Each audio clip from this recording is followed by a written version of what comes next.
ಪ್ರಾಚೀನ ಕಾಲದ ಮಂತ್ರಗಳು ಕೇವಲ ದೇವರನ್ನು ಒಲಿಸಿಕೊಳ್ಳುವ ಪ್ರಾರ್ಥನೆಗಳಾಗಿರದೆ ಅಂದ್ರೆ ಬರೀ ಭಕ್ತಿಯ ವಿಷಯವಾಗಿರದೆ ಬೇರೇನೂ ಆಗಿರುವ ಸಾಧ್ಯತೆ ಅಲ್ವಾ? ಹೌದು, ನಿಖರವಾಗಿ. ಮನುಷ್ಯನ ನರಮಂಡಲವನ್ನು ನಿಯಂತ್ರಿಸಲು ಮತ್ತು ವಿಕಸನಗೊಳಿಸಲು ವಿನ್ಯಾಸಗೊಳಿಸಲಾದ ಅತ್ಯಂತ ನಿಖರವಾದ ಅಕೂಸ್ಟಿಕ್ ಸಾಫ್ಟ್ವೇರ್ ಅಥವಾ ಶಬ್ದ ತರಂಗಗಳ ತಂತ್ರಜ್ಞಾನವಾಗಿದ್ದರೆ ಹೇಗಿರುತ್ತದೆ, ಒಮ್ಮೆ ಯೋಚನೆ ಮಾಡೋಣ. ನಿಜಕ್ಕೂ ಬೆರಗುಗೊಳಿಸುವ ದೃಷ್ಟಿಕೋನ ಇದು. ನಾವು ಸಾಮಾನ್ಯವಾಗಿ ಆಧ್ಯಾತ್ಮವನ್ನು ಕೇವಲ ನಂಬಿಕೆಯ ಚೌಕಟ್ಟಿನಲ್ಲಿ ಮಾತ್ರ ನೋಡ್ತೀವಿ. ಖಂಡಿತ. ಆದರೆ ಆ ನಂಬಿಕೆಯ ಹಿಂದಿರುವ ಭೌತಿಕ ಮತ್ತು ಮಾನಸಿಕ ವಿಜ್ಞಾನವನ್ನು ಅರ್ಥಮಾಡಿಕೊಳ್ಳಲು ಹೊರತಾಗ ಅಲ್ಲಿ ತೆರೆದುಕೊಳ್ಳುವ ಜ್ಞಾನದ ವಿಸ್ತಾರ ನಮ್ಮನ್ನು ನಿಜಕ್ಕೂ ಆಶ್ಚರ್ಯಗೀಡು ಮಾಡುತ್ತದೆ. ಇಂದು ನಾವು ಅಂಥದ್ದೇ ಒಂದು ಬೃಹತ್ ಮತ್ತು ಆಳವಾದ ಚರ್ಚೆಯನ್ನು ಮಾಡಲಿದ್ದೇವೆ. ಹೌದು, ಮತ್ತು ಈ ಚರ್ಚೆಯ ಕೇಂದ್ರ ಬಿಂದು ಅತ್ಯಂತ ಪ್ರಭಾವಶಾಲಿಯಾದ ಗಾಯತ್ರಿ ಚೈತನ್ಯ. ಸರಿ. ಅನಿತಾ ಅರವಿಂದ್ ಸರಾಫ್ ಅವರ ದೃಷ್ಟಿಕೋನ ಮತ್ತು ಮಾರ್ಗದರ್ಶನದಲ್ಲಿ ರೂಪುಗೊಂಡಿರುವ ಈ ಮಾಹಿತಿಯು ಕೇವಲ ಒಂದಷ್ಟು ಪಠ್ಯಗಳ ಸಂಗ್ರಹ ಅಂತ ನನಗನಿಸುವುದಿಲ್ಲ. ಖಂಡಿತ ಅಲ್ಲ. ಇದೊಂದು ಪ್ರಾಚೀನ ವಿಜ್ಞಾನ, ಮಾನವನ ಆಂತರಿಕ ಶಕ್ತಿ ಮತ್ತು ಭಾಷಾ ನಿಖರತೆಯ ಮಹಾನ್ ಸಂಗಮ ಅಂತಾನೆ ಹೇಳ್ಬಹುದು. ಇದನ್ನೇ ಸ್ವಲ್ಪ ಬಿಡಿಸಿ ನೋಡೋಣ. ಈಗ ಇದೊಂದು ಬೃಹತ್ ಆಧ್ಯಾತ್ಮಿಕ ಗ್ರಂಥಾಲಯದೊಳಗೆ ಪ್ರವೇಶಿಸಿದಂತೆ ಅನಿಸುತ್ತೆ ನನಗೆ. ಆಧುನಿಕ ಯುಗದ ವಿಜ್ಞಾನ ಮತ್ತು ಪ್ರಾಚೀನ ಕಾಲದ ಮಂತ್ರಗಳ ನಡುವಿನ ಈ ಕೊಂಡಿಯನ್ನು ನಾವು ಹೇಗೆ ಅರ್ಥೈಸಿಕೊಳ್ಳಬಹುದು? ಈ ಪ್ರಶ್ನೆಗೆ ಉತ್ತರ ಕಂಡುಕೊಳ್ಳುವುದು ಬಹಳ ಮುಖ್ಯ. ಗಾಯತ್ರಿ ಚೈತನ್ಯವನ್ನು ನಾವು ಕೇವಲ ಒಂದು ನಿರ್ದಿಷ್ಟ ವಿಷಯದ ಅಧ್ಯಯನವಾಗಿ ನೋಡಬಾರದು. ಓಹೋ, ಅಂದ್ರೆ ಇದೊಂದು ಸಮಗ್ರವಾದ ವಿಚಾರ ಅಂತೀರಾ? ಹೌದು, ಅದೊಂದು ಸಮಗ್ರ ದೃಷ್ಟಿಕೋನ. ಈಗ ನೋಡಿ, ವೇದಗಳ ಸಾರ, ಗಾಯತ್ರಿ ಮಂತ್ರದ ಹಿಂದಿರುವ ನಾದ ವಿಜ್ಞಾನ, ನಮ್ಮ ಭೌತಿಕ ದೇಹದಲ್ಲಿ ನಡೆಯುವ ಕುಂಡಲಿನಿ ಯೋಗದ ಪ್ರಕ್ರಿಯೆ ಮತ್ತು ಈ ಭಾಷಾ ನಿಘಂಟುಗಳು ಕೂಡ ಅಲ್ವಾ? ಖಂಡಿತ. ಇವೆಲ್ಲವನ್ನೂ ಸರಿಯಾಗಿ ಗ್ರಹಿಸಲು ಬೇಕಾದ ಭಾಷಾ ನಿಘಂಟುಗಳು, ಇವೆಲ್ಲವೂ ಒಂದಕ್ಕೊಂದು ಬಿಡಿಸಲಾಗದಂತೆ ಬೆಸೆದುಕೊಂಡಿವೆ. ಅಂದ್ರೆ ಇದೊಂದು ರೀತಿಯಲ್ಲಿ ನಮ್ಮ ಆಂತರಿಕ ಪ್ರಜ್ಞೆಯನ್ನು ಜಾಗೃತಗೊಳಿಸಲು ಪ್ರಾಚೀನ ಋಷಿಗಳು ಸಿದ್ಧಪಡಿಸಿದ ಸಂಪೂರ್ಣ ನಕ್ಷೆ ಇದ್ದಾಗೆ. ಸಂಪೂರ್ಣ ನಕ್ಷೆ. ಅದ್ಭುತವಾದ ಮಾತು. ಆ ನಕ್ಷೆಯ ಮೊದಲನೇ ಮತ್ತು ಅತ್ಯಂತ ಪ್ರಮುಖ ಮಜಲು ಅಂದ್ರೆ ಅದು ಗಾಯತ್ರಿ ಮಂತ್ರ. ಹೌದು, ಅದಲ್ಲಿ ಯಾವುದೇ ಅನುಮಾನವಿಲ್ಲ.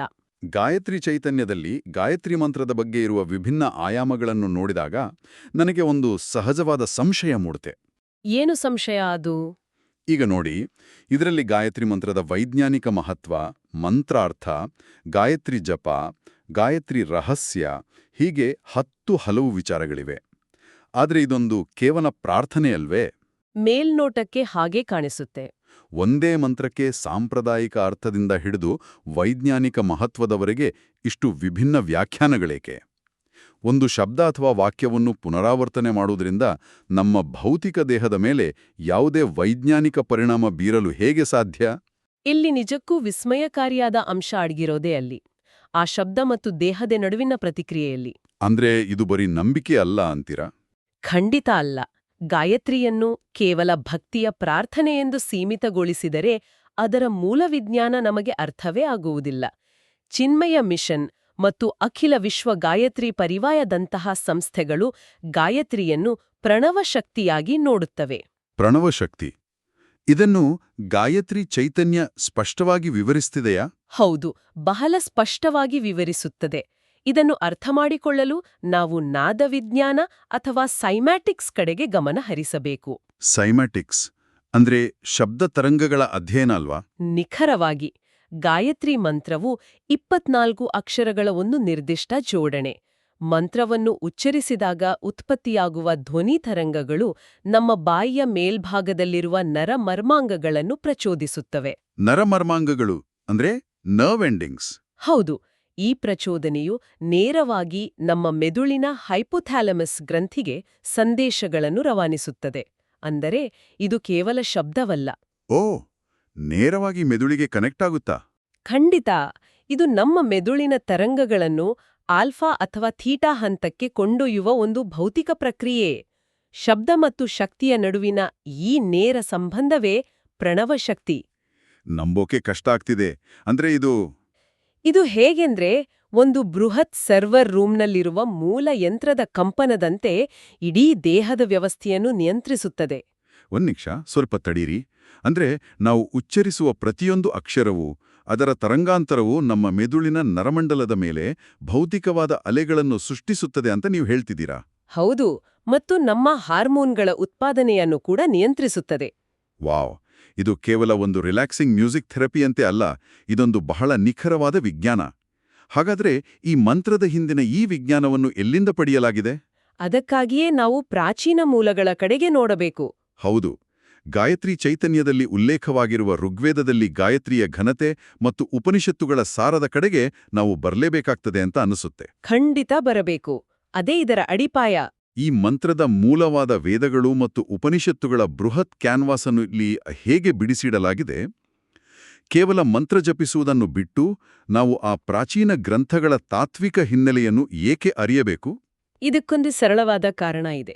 ಮಂತ್ರವು ಒಂದು ಸಾಧನವಾದರೆ, ವೇದಗಳು ಮತ್ತು ಉಪನಿಷತ್ತುಗಳು ಆ ಸಾಧನವನ್ನು ಹೇಗೆ ಮತ್ತು ಏಕೆ ಬಳಸಬೇಕು ಎಂದು ವಿವರಿಸುವ ಕೈಪಿಡಿಗಳು ಇದ್ದ ಹಾಗೆ. ಓಹೋ, ಅಂದ್ರೆ ಮ್ಯಾನ್ಯುಯಲ್ಸ್ ತರ. ಹೌದು, ಎಕ್ಸಾಕ್ಟ್ಲಿ. ಗಾಯತ್ರಿ ಚೈತನ್ಯದಲ್ಲಿ ಸನಾತನ ಸಂಸ್ಥೆ, ರಾಮಕೃಷ್ಣ ಆಶ್ರಮ, ಶಂಕರಾನಂದ ಆಶ್ರಮ ಮುಂತಾದ ವಿವಿಧ ಮೂಲಗಳ ದೃಷ್ಟಿಕೋನಗಳನ್ನು ಒಟ್ಟುಗೂಡಿಸಲಾಗಿದೆ. ಇದರಲ್ಲಿ ಯಾವುದಾದ್ರೂ ಒಂದು ನಿರ್ದಿಷ್ಟ ನಿಲುವಿಗೆ ಅಂಟ್ಕೊಂಡಿದ್ದಾರಾ? ಇಲ್ಲ, ಅದೇ ಇದರ ವಿಶೇಷ. ಯಾವುದೇ ನಿರ್ದಿಷ್ಟ ಒಲವು ನಿಲುವುಗಳಿಲ್ಲದೆ ಈ ವಿಚಾರಗಳನ್ನು ಅತ್ಯಂತ ವಸ್ತುನಿಷ್ಠವಾಗಿ ಪ್ರಸ್ತುತಪಡಿಸಲಾಗಿದೆ. ಸರಿ, ಹಾಗಾದರೆ ಋಗ್ವೇದ ಮತ್ತು ಉಪನಿಷತ್ತುಗಳ ನಡುವಿನ ವ್ಯತ್ಯಾಸವನ್ನು ಹೇಗೆ ವಿವರಿಸಿದ್ದಾರೆ? ನೋಡಿ, ಋಗ್ವೇದವು ಮನುಷ್ಯ ಮತ್ತು ಬ್ರಹ್ಮಾಂಡದ ನಡುವಿನ ಸಂಬಂಧವನ್ನು ಬಹಳ ವಿಸ್ತಾರವಾಗಿ ವಿವರಿಸುತ್ತದೆ. ಆದರೆ ಉಪನಿಷತ್ತುಗಳು ನಮ್ಮ ಒಳಗಿನ ಹುಡುಕಾಟದ ಬಗ್ಗೆ ಮಾತಾಡುತ್ತೆ ಅಲ್ವಾ? ನಿಖರವಾಗಿ ನಾನು ಯಾರು ಮತ್ತು ನನ್ನ ಪ್ರಜ್ಞೆಯ ಮೂಲ ಯಾವುದು ಎಂಬ ಅತ್ಯಂತ ಮೂಲಭೂತ ಪ್ರಶ್ನೆಗಳನ್ನು ಎತ್ತುತ್ತವೆ. ಉಪನಿಷತ್ತುಗಳ ವಿಧಾನವೇ ನೇತಿ ಅನ್ನುವುದು. ನೇತಿ ಅಂದ್ರೆ ಇದೆಲ್ಲ ಅಂತಾನೆ? ಹೌದು. ಭೌತಿಕ ಜಗತ್ತಿನ ಪದರಗಳನ್ನು ಒಂದೊಂದಾಗಿ ಕಳಚುತ್ತಾ ಅಂತಿಮ ಸತ್ಯವನ್ನು ಹುಡುಕುವುದು ಇದರ ಉದ್ದೇಶ. ಆದರೆ ಇಂದಿನ ಈ ಮಾಡರ್ನ್ ಜಗತ್ತಿನಲ್ಲಿ ಇದೆಲ್ಲ ಅಂತ ಕೂತ್ರೆ ನಮ್ಮ ದಿನನಿತ್ಯದ ಬದುಕಿಗೆ ಇದು ಹೇಗೆ ಅನ್ವಯ ಆಗುತ್ತೆ? ಇಂದಿನ ಆಧುನಿಕ ಬದುಕಿನಲ್ಲಿ ನಾವೆಲ್ಲ ಎದುರಿಸ್ತಿರುವ ಮಾನಸಿಕ ಒತ್ತಡ, ಖಿನ್ನತೆ ಮತ್ತು ನಮ್ಮ ಅಸ್ತಿತ್ವದ ಬಗೆಗಿನ ಗೊಂದಲಗಳು ಇವೆಯಲ್ಲ? ಹೌದು, ತುಂಬಾನೇ ಇದೆ. ಆ ಗೊಂದಲಗಳಿಗೆ ಈ ಸಾವಿರಾರು ವರ್ಷಗಳ ಹಿಂದಿನ ತಾತ್ವಿಕ ಜ್ಞಾನವು ಒಂದು ಸ್ಪಷ್ಟವಾದ, ತಾರ್ಕಿಕವಾದ ದಾರಿದೀಪವನ್ನು ಒದಗಿಸುತ್ತದೆ. ಅಂದ್ರೆ ಮಂತ್ರ ಪಠಣದಿಂದ ಮಾತ್ರ ಎಲ್ಲವೂ ಸರಿ ಆಗುವುದಿಲ್ಲ ಅಂತ ಆಯ್ತಾ? ನಿಜ. ಕೇವಲ ಮಂತ್ರವನ್ನು ಉಚ್ಚರಿಸುವುದರಿಂದ ಮೆದುಳು ಸ್ವಲ್ಪ ಮಟ್ಟಿಗೆ ಶಾಂತವಾಗಬಹುದು. ಆದರೆ ಆ ಶಾಂತ ಸ್ಥಿತಿಯಲ್ಲಿ ನಮ್ಮ ಅಸ್ತಿತ್ವದ ಉದ್ದೇಶವೇನು ಎಂಬುದನ್ನು ಅರ್ಥಮಾಡಿಕೊಳ್ಳಲು ವೇದಗಳ ತಾತ್ವಿಕ ಅಡಿಪಾಯ ಬೇಕೇ ಬೇಕಾಗುತ್ತದೆ. ಆದರೆ ಇಲ್ಲಿ ವಿಷಯ ಇನ್ನಷ್ಟು ರೋಚಕವಾಗುತ್ತೆ. ನನಗೊಂದು ತಾರ್ಕಿಕ ಕೊಂಡಿ ಕಾಣೆಯಾಗುತ್ತಿರುವಂತೆ ಭಾಸವಾಗ್ತದೆ ಈಗ. ಯಾವುದು ಅದು? ವೇದಗಳ ತಾತ್ವಿಕ ಜ್ಞಾನ ಅದ್ಭುತವಾಗಿದೆ ಅಂತ ಅರ್ಥವಾಯಿತು. ಮಂತ್ರಗಳ ಶಬ್ದ ತರಂಗಗಳ ವಿಜ್ಞಾನವೂ ಅರ್ಥವಾಯಿತು. ಆದರೆ ಈ ಎರಡನ್ನೂ ನಮ್ಮ ಭೌತಿಕ ದೇಹವು ಒಟ್ಟಿಗೆ ಹೇಗೆ ಸ್ವೀಕರಿಸುತ್ತದೆ? ಇದು ಬಹಳ ಮುಖ್ಯವಾದ ಪ್ರಶ್ನೆ. ನಮ್ಮ ದೇಹದಲ್ಲಿ ಈ ಶಕ್ತಿಯು ಹೇಗೆ ಸಂಚರಿಸುತ್ತದೆ? ಗಾಯತ್ರಿ ಚೈತನ್ಯ ಕೇವಲ ಈ ತಾತ್ವಿಕ ವಿಚಾರಗಳಿಗೆ ನಿಲ್ಲದೆ ಕುಂಡಲಿನಿ ಯೋಗ ಮತ್ತು ಚಕ್ರ ವಿಜ್ಞಾನದತ್ತ ಹೊರಳುತ್ತದೆ. ಇದಕ್ಕೊಂದು ಉಪಮೆ ನೀಡಬಹುದೇನೋ ಅನಿಸ್ತಿದೆ ನನಗೆ. ಹೇಳಿ, ಯಾವ ಉಪಮೆ? ಗಾಯತ್ರಿ ಮಂತ್ರವು ನಮ್ಮ ಮನಸ್ಸಿನ ಸಾಫ್ಟ್ವೇರ್ ಆದರೆ ಕುಂಡಲಿನಿ ಯೋಗವು ನಮ್ಮ ದೇಹದ ಹಾರ್ಡ್ವೇರ್ ಇದ್ದಂತೆ ಅಲ್ವೇ? ವಾವ್, ಇದೊಂದು ಅದ್ಭುತವಾದ ಉಪಮೆ. ವೇದಗಳ ತತ್ವಜ್ಞಾನವನ್ನು ದೇಹದಲ್ಲಿ ಪ್ರಾಯೋಗಿಕವಾಗಿ ಅನುಭವಿಸುವ ಪ್ರಕ್ರಿಯೆಯೇ ಕುಂಡಲಿನಿ ಎನ್ನಬಹುದೇ? ಖಂಡಿತ ಎನ್ನಬಹುದು. ಈ ಹಾರ್ಡ್ವೇರ್ ಮತ್ತು ಸಾಫ್ಟ್ವೇರ್ ಉಪಮೆಯ ಮೂಲಕವೇ ನಾವು ಕುಂಡಲಿನಿಯನ್ನು ಬಹಳ ಸುಲಭವಾಗಿ ಅರ್ಥಮಾಡಿಕೊಳ್ಳಬಹುದು. ಅದು ಹೇಗೆ ಅಂತ ಸ್ವಲ್ಪ ವಿವರಿಸ್ತೀರಾ? ಈಗ ನೋಡಿ, ಸಾಫ್ಟ್ವೇರ್ ಎಷ್ಟೇ ಪ್ರಬಲವಾಗಿದ್ರೂ ಅದನ್ನು ಪ್ರಾಸೆಸ್ ಮಾಡಲು ಸರಿಯಾದ ಮದರ್ ಬೋರ್ಡ್ ಮತ್ತು ವೈರಿಂಗ್ ಬೇಕೇ ಬೇಕಲ್ವಾ? ಹೌದು, ಇಲ್ಲದಿದ್ರೆ ಸಿಸ್ಟಮ್ ಕ್ರ್ಯಾಶ್ ಆಗುತ್ತೆ. ಅದೇ ರೀತಿ ನಮ್ಮ ದೇಹದಲ್ಲಿರುವ ನರಮಂಡಲವೇ ಆ ವೈರಿಂಗ್. ಗಾಯತ್ರಿ ಚೈತನ್ಯದಲ್ಲಿ ಕುಂಡಲಿನಿ ಯೋಗ ಮತ್ತು ಚಕ್ರ ವಿಜ್ಞಾನದ ಕುರಿತಾದ ಮಾಹಿತಿಯು ಈ ಭೌತಿಕ ಪ್ರಕ್ರಿಯೆಯನ್ನು ಅತ್ಯಂತ ಸ್ಪಷ್ಟವಾಗಿ ವಿಶ್ಲೇಷಿಸುತ್ತದೆ. ಇದಕ್ಕಾಗಿ ಯಾರ ಉಲ್ಲೇಖಗಳನ್ನು ಬಳಸಿದ್ದಾರೆ?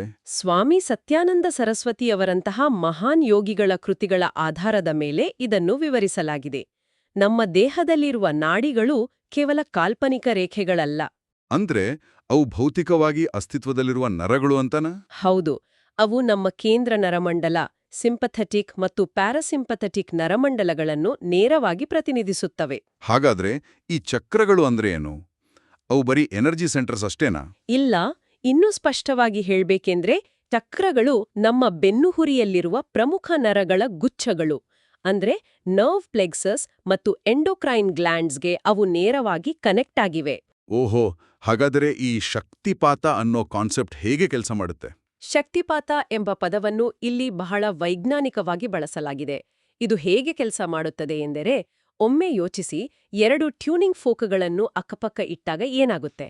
ಒಂದನ್ನು ಬಡಿದು ಕಂಪಿಸಿದರೆ ಎರಡನೆಯದು ಕೂಡ ತಾನಾಗಿಯೇ ಅದೇ ತರಂಗಾಂತರದಲ್ಲಿ ಕಂಪಿಸಲು ಶುರು ಮಾಡ್ತದಲ್ವಾ? ನಿಖರವಾಗಿ. ಅದೇ ರೀತಿ ಆಳವಾದ ಧ್ಯಾನ ಅಥವಾ ಒಬ್ಬ ಜಾಗೃತ ಗುರುವಿನ ಸಾಮೀಪ್ಯದಲ್ಲಿ ನಮ್ಮ ದೇಹದ ಜೈವಿಕ ವಿದ್ಯುತ್ ಕ್ಷೇತ್ರವು ಅಂದ್ರೆ ಬಯೋ ಎಲೆಕ್ಟ್ರಿಕ್ ಫೀಲ್ಡ್ ಪ್ರತಿಕ್ರಿಯಿಸಲು ಪ್ರಾರಂಭಿಸುತ್ತದೆ. ಅಂದ್ರೆ ನಮ್ಮ ಒಳಗಿನ ಎನರ್ಜಿ ಆಕ್ಟಿವೇಟ್ ಆಗುತ್ತೆ. ಹೌದು. ಆಂತರಿಕ ಶಕ್ತಿಯು ಕೆಳಗಿನ ಚಕ್ರಗಳಿಂದ ಮೇಲಕ್ಕೆ ಚಲಿಸುವುದು ಎಂದರೆ ನಮ್ಮ ನರಮಂಡಲವು ಹಂತ-ಹಂತವಾಗಿ ಹೆಚ್ಚು ಸೂಕ್ಷ್ಮವಾದ ಪ್ರಜ್ಞೆಯನ್ನು ಗ್ರಹಿಸಲು ಶಕ್ತವಾಗುವುದು ಎಂದರ್ಥ. ಅಂದ್ರೆ ಕುಂಡಲಿನಿ ಯೋಗ ಎಂಬುದು ಯಾವುದೋ ಮಾಂತ್ರಿಕ ಪ್ರಕ್ರಿಯೆ ಅಲ್ಲ, ಬದಲಾಗಿ ನಮ್ಮದೇ ದೇಹದ ನರಮಂಡಲ ಮತ್ತು ಜೈವಿಕ ವಿದ್ಯುತ್ ವ್ಯವಸ್ಥೆಯನ್ನು ಮರುಹೊಂದಿಸುವ ಅಂದ್ರೆ ರೀವೈರಿಂಗ್ ಮಾಡುವ ಒಂದು ವೈಜ್ಞಾನಿಕ ವಿಧಾನ ಎನ್ನುವುದು ಇಲ್ಲಿ ಸ್ಪಷ್ಟವಾಗುತ್ತಿದೆ. ಖಂಡಿತ. 100ಕ್ಕೆ 100 ಸತ್ಯ. ಮಂತ್ರಗಳ ಮೂಲಕ ಉತ್ಪತ್ತಿಯಾಗುವ ಶಬ್ದ ತರಂಗಗಳು, ವೇದಗಳು ನೀಡುವ ತಾತ್ವಿಕ ದೃಷ್ಟಿಕೋನ ಮತ್ತು ಈ ಎಲ್ಲವನ್ನೂ ಗ್ರಹಿಸುವ ಕುಂಡಲಿನಿಯ ಹಾರ್ಡ್ವೇರ್, ಈ ಮೂರರ ಸಮನ್ವಯತೆ ನಿಜಕ್ಕೂ ಬೆರಗುಗೊಳಿಸುತ್ತದೆ. ಹೌದು, ಇದೊಂದು ಕಂಪ್ಲೀಟ್ ಸಿಸ್ಟಮ್. ಆದರೆ ಈ ಅತ್ಯುನ್ನತ ಮಟ್ಟದ ಆಧ್ಯಾತ್ಮಿಕ ಮತ್ತು ವೈಜ್ಞಾನಿಕ ಚರ್ಚೆಯ ಮಧ್ಯೆ ಗಾಯತ್ರಿ ಚೈತನ್ಯದಲ್ಲಿರುವ ಮತ್ತೊಂದು ವಿಭಾಗ ನನ್ನನ್ನು ಸ್ವಲ್ಪ ಗೊಂದಲಕ್ಕೀಡು ಮಾಡಿದೆ. ಯಾವ ವಿಭಾಗ ಅದು? ಅದರಲ್ಲಿ ಸಂಸ್ಕೃತ ಕನ್ನಡ ನಿಘಂಟು, ಶಬ್ದಕೋಶಗಳು, ಅಮರಕೋಶ ಮತ್ತು ಪರಮಾರ್ಥಪದ ಕೋಶಗಳ ಬಗ್ಗೆ ಸಾಕಷ್ಟು ಉಲ್ಲೇಖಗಳಿವೆ. ಹೌದು, ಇದೆ. ಇಷ್ಟೊಂದು ಆಳವಾದ ಎನರ್ಜಿ ಮತ್ತು ನರಮಂಡಲದ ಕುರಿತು ಮಾತನಾಡುವಾಗ ಮಧ್ಯದಲ್ಲಿ ಈ ಭಾಷಾ ನಿಘಂಟುಗಳ ಅಗತ್ಯವೇನಿದೆ? ಡಿಕ್ಷನರಿಗಳು ಈ ಜ್ಞಾನದ ಸಾಗರದಲ್ಲಿ ಹೇಗೆ ಸಹಾಯ ಮಾಡುತ್ತವೆ? ಇದು ಮೇಲ್ನೋಟಕ್ಕೆ ಒಂದು ಸಾಮಾನ್ಯ ಪ್ರಶ್ನೆಯಂತೆ ಕಂಡ್ರೂ ವಾಸ್ತವದಲ್ಲಿ ಅತ್ಯಂತ ನಿರ್ಣಾಯಕವಾದ ವಿಚಾರ ಇದು. ನಿರ್ಣಾಯಕವಾದ ವಿಚಾರಣ? ಅದು ಹೇಗೆ? ನೋಡಿ, ಯಾವುದೇ ಉನ್ನತ ಮಟ್ಟದ ವಿಜ್ಞಾನವನ್ನು ಅರ್ಥಮಾಡಿಕೊಳ್ಳಲು ಆ ವಿಜ್ಞಾನವನ್ನು ವಿವರಿಸುವ ಭಾಷೆಯ ನಿಖರತೆ ಬಹಳ ಮುಖ್ಯ. ಪ್ರಿಸಿಷನ್ ಇರ್ಬೇಕು. ಅಂದ್ರೆ ಶಬ್ದಗಳ ಅರ್ಥ ಬದಲಾಗಬಾರದು ಅಂತ. ಹೌದು. ಸಂಸ್ಕೃತವು ಆಲ್ಗೋರಿಥಮ್ಗಳಂತೆ ರಚಿತವಾದ ಅತ್ಯಂತ ವೈಜ್ಞಾನಿಕ ಭಾಷೆ. ಅಲ್ಲಿನ ಒಂದೊಂದು ಪದಕ್ಕೂ ಬಹುಮುಖಿ ಆಯಾಮಗಳಿರ್ತವೆ. ಸರಿ. ಗಾಯತ್ರಿ ಚೈತನ್ಯದಲ್ಲಿ ಈ ನಿಘಂಟುಗಳನ್ನು ಸೇರಿಸಿರುವುದೇಕೆಂದರೆ ಮೂಲ ಪದಗಳ ಅರ್ಥವನ್ನೇ ನಾವು ತಪ್ಪಾಗಿ ಗ್ರಹಿಸಿದರೆ ಇಡೀ ಪ್ರಕ್ರಿಯೆ ದಾರಿ ತಪ್ತದೆ. ಇದಕ್ಕೊಂದು ಉದಾಹರಣೆ ಕೊಡ್ಬೋದಾ? ಖಂಡಿತ. ಉದಾಹರಣೆಗೆ, ಪ್ರಾಣ ಎಂಬ ಪದವನ್ನು ನಾವು ಸಾಮಾನ್ಯವಾಗಿ ಹೇಗೆ ಅರ್ಥ ಮಾಡ್ಕೊಳ್ತೀವಿ? ಪ್ರಾಣ ಅಂದ್ರೆ ಉಸಿರು, ಆಮ್ಲಜನಕ ಅಥವಾ ಗಾಳಿ ಅಂತಲ್ವಾ? ಹೌದು. ಆದ್ರೆ ಪರಮಾರ್ಥ ಪದಕೋಶದ ಪ್ರಕಾರ ಪ್ರಾಣ ಎಂದರೆ ನಮ್ಮ ದೇಹವನ್ನು ನಡೆಸುವ ಮೂಲಭೂತ ಜೈವಿಕ ಶಕ್ತಿ, ಅಂದ್ರೆ ವೈಟಲ್ ಬಯೋ ಎನರ್ಜಿ. ಓಹೋ, ಅಂದ್ರೆ ಪ್ರಾಣಾಯಾಮ ಮಾಡುವಾಗ ನಾವು ಕೇವಲ ಗಾಳಿಯನ್ನು ಮಾತ್ರ ತಗೊಳ್ಳೋದಿಲ್ಲ. ಇಲ್ಲ, ನಾವು ಆ ಜೈವಿಕ ಶಕ್ತಿಯನ್ನು ನಿಯಂತ್ರಿಸುತ್ತೇವೆ. ಅದೇ ರೀತಿ ಮಂತ್ರ ಎಂಬ ಪದ ನೋಡಿ. ಮಂತ್ರ ಅಂದ್ರೇನು ಹಾಗಾದ್ರೆ? ಮನನಾಥ್ ತ್ರಾಯತೆ ಇತಿ ಮಂತ್ರಃ. ಅಂದರೆ ಯಾವುದನ್ನು ಪದೇ ಪದೇ ಮನನ ಮಾಡುವುದರಿಂದ ನಮ್ಮ ಮನಸ್ಸು ರಕ್ಷಿಸಲ್ಪಡುತ್ತದೆಯೋ ಅದು ಮಂತ್ರ. ಅದ್ಭುತ. ಇಂದಿನ ಇಂಟರ್ನೆಟ್ ಯುಗದಲ್ಲಿ ಮಾಹಿತಿಯ ಮಹಾಪೂರವೇ ಇದೆ. ಆದರೆ ಗೂಗಲ್ ಮಾಡಿದ ತಕ್ಷಣ ಈ ನಿಖರವಾದ ಅರ್ಥ ಸಿಗೋದಿಲ್ಲ ಅಲ್ವಾ? ಅದೇ ದೊಡ್ಡ ಸಮಸ್ಯೆ. ಆ ಮಾಹಿತಿಯ ನಿಖರತೆ ಇಂಟರ್ನೆಟ್ನಲ್ಲಿ ಸಿಗೋದಿಲ್ಲ. ಮಾಹಿತಿಯ ಅತಿಯಾದ ಹೊರೆಯಿಂದ ಪಾರಾಗಿ ಈ ಪ್ರಾಚೀನ ವಿಜ್ಞಾನದ ನೈಜ ಅರ್ಥವನ್ನು ನಾವು ಕಳ್ಕೊಳ್ಬಾರ್ದು. ಅದಕ್ಕಾಗಿಯೇ ಅಮರಕೋಶದಂತಹ ಭಾಷಾ ಶಬ್ದಕೋಶಗಳನ್ನು ಗಾಯತ್ರಿ ಚೈತನ್ಯದಲ್ಲಿ ದಿಕ್ಸೂಚಿಯಂತೆ ಬಳಸಲಾಗಿದೆ, ಸರಿನಾ? ಹೌದು. ಅವು ಕೇವಲ ಪುಸ್ತಕಗಳಲ್ಲ, ಬದಲಾಗಿ ಜ್ಞಾನದ ಬಾಗಿಲು ತೆರೆಯುವ ಬೀಗದ ಕೈಗಳು. ಪದಗಳ ನಿಖರವಾದ ಅರ್ಥ ತಿಳಿಯದೆ ನಾವು ಎಷ್ಟೇ ದೊಡ್ಡ ತಾತ್ವಿಕ ಕಟ್ಟಡವನ್ನು ಕಟ್ಟಿದ್ರೂ ಅದರ ಅಡಿಪಾಯ ದುರ್ಬಲವಾಗಿರುತ್ತದೆ ಎಂಬುದು ಈಗ ಚೆನ್ನಾಗಿ ಅರ್ಥವಾಯಿತು. ನಿಜ. ಇಂದಿನ ಈ ಆಳವಾದ ವಿಶ್ಲೇಷಣೆಯಿಂದ ಒಂದು ಸ್ಪಷ್ಟವಾದ ಚಿತ್ರಣ ಸಿಕ್ಕಿದೆ ನಮಗೆ. ನಾವು ಇಂದು ಗಾಯತ್ರಿ ಚೈತನ್ಯದ ಮೂಲಕ ಅನೇಕ ಮಜಲುಗಳನ್ನು ಒಟ್ಟಿಗೆ ಸೇರಿಸಿದ್ದೇವೆ. ಹೌದು. ಇದೊಂದು ಅದ್ಭುತವಾದ ಜ್ಞಾನಯಾನ. ಗಾಯತ್ರಿ ಮಂತ್ರವು ಕೇವಲ ಪ್ರಾರ್ಥನೆ ಅಲ್ಲ, ಅದು ನಮ್ಮ ನರಮಂಡಲದ ಮೇಲೆ ಭೌತಿಕ ಪರಿಣಾಮ ಬೀರುವ ನಾದವಿಜ್ಞಾನ. ಆ ಮಂತ್ರದ ಹಿಂದಿರುವ ತತ್ವವನ್ನು ಅರಿಯಲು ವೇದಗಳು ಮತ್ತು ಉಪನಿಷತ್ತುಗಳು ನಮಗೆ ನಾನು ಯಾರು ಎಂಬ ಅರಿವನ್ನು ನೀಡುತ್ತವೆ. ಸರಿ. ಈ ಅರಿವನ್ನು ನಮ್ಮ ದೇಹದಲ್ಲಿ ಪ್ರಾಯೋಗಿಕವಾಗಿ ಅನುಭವಿಸಲು ಕುಂಡಲಿನಿ ಯೋಗ ಮತ್ತು ಚಕ್ರವಿಜ್ಞಾನಗಳು ನಮ್ಮ ಭೌತಿಕ ಹಾರ್ಡ್ವೇರ್ ಅನ್ನು ಸಿದ್ಧಗೊಳಿಸುತ್ತವೆ ಮತ್ತು ಈ ಇಡೀ ಪ್ರಕ್ರಿಯೆಯನ್ನು ಯಾವುದೇ ಗೊಂದಲಗಳಿಲ್ಲದೆ ಅತ್ಯಂತ ನಿಖರವಾಗಿ ಅರ್ಥಮಾಡಿಕೊಳ್ಳಲು ಭಾಷಾ ನಿಘಂಟುಗಳು ನಮಗೆ ಕೀಲಿಕೈಗಳಾಗಿ ಒದಗಿ ಬರ್ತವೆ. ಬಹಳ ಸುಂದರವಾಗಿ ಸಾರಾಂಶವನ್ನು ಹೇಳಿದ್ರಿ. ಈ ಜ್ಞಾನವು ಕೇವಲ ಪುಸ್ತಕದ ಬದನೆಕಾಯಿ ಅಲ್ಲ, ನಮ್ಮ ದೈನಂದಿನ ಜೀವನದ ಒತ್ತಡಗಳನ್ನು ನಿವಾರಿಸಲು, ನಮ್ಮ ಆಂತರಿಕ ಶಕ್ತಿಯನ್ನು ಸಮತೋಲನದಲ್ಲಿಟ್ಟಲು ಮತ್ತು ಪ್ರಜ್ಞೆಯನ್ನು ವಿಸ್ತರಿಸಲು ಇರುವ ಅತ್ಯಂತ ಪ್ರಾಯೋಗಿಕ ವಿಜ್ಞಾನವಾಗಿದೆ ಅಂತ ಹೇಳಬಹುದು. ಖಂಡಿತ. ನಮ್ಮ ಇಂದಿನ ಚರ್ಚೆ ಪ್ರಾಚೀನ ವಿಜ್ಞಾನದ ಅನೇಕ ಗುಟ್ಟುಗಳನ್ನು ಬಿಡಿಸಿಟ್ಟಿದೆ.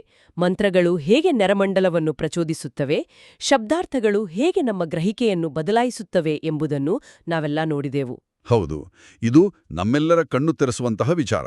ಆದರೆ ಈ ಎಲ್ಲದರ ಅಂತ್ಯವಳ್ಳಿ ಒಂದು ಪ್ರಶ್ನೆ ನಮ್ಮನ್ನು ಕಾಡಲೇಬೇಕು.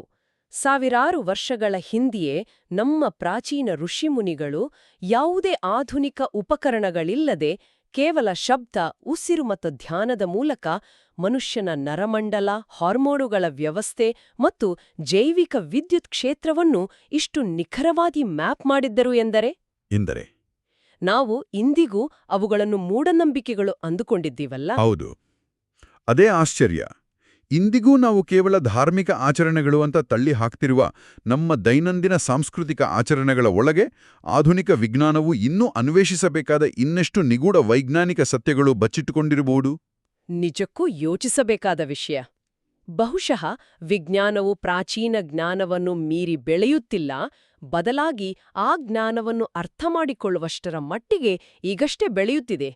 ಇಷ್ಟೆಲ್ಲ ಭವ್ಯವಾದ ಗ್ರಂಥಗಳನ್ನು ಓದುವುದರಿಂದ, ಮಂತ್ರಗಳ ಅರ್ಥವನ್ನು ವಿಶ್ಲೇಷಿಸುವುದರಿಂದ ಮಾತ್ರವೇ ಅಂತಿಮ ಸತ್ಯ ಸಿಗುತ್ತದೆಯೇ? ಅಥವಾ ಬೇರೇನಾದ್ರೂ ಇದೆಯಾ? ಅಥವಾ ಗಾಯತ್ರಿ ಚೈತನ್ಯದ ಈ ಅಪಾರ ಜ್ಞಾನ ಭಂಡಾರವು ನಮ್ಮನ್ನು ಶಬ್ದಗಳಿಂದ ಆಚೆಗಿನ ಮೌನದ ಅನುಭವದತ್ತ ಕೊಂಡೊಯ್ಯಲು ರಚಿಸಲಾದ ಕೇವಲ ಒಂದು ನಕ್ಷೆಯಷ್ಟೇನಾ? ಆ ಮೌನವನ್ನು ಪ್ರತಿಯೊಬ್ಬರೂ ತಮ್ಮೊಳಗೆ ತಾವೇ ಕಂಡುಕೊಳ್ಳಬೇಕು.